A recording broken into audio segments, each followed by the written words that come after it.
It's raining. Rain is made up of lots of tiny drops of water. My teacher says each raindrop is part of the water cycle. What is a water cycle? Let's find out. Oof!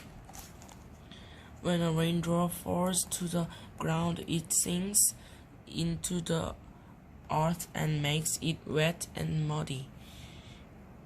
Or it stays on the surface and forms puddles. This water flows into drains and streams, or it collects underground. The drains and streams flow into lakes and seas. But that's not the end of the story. The sun warms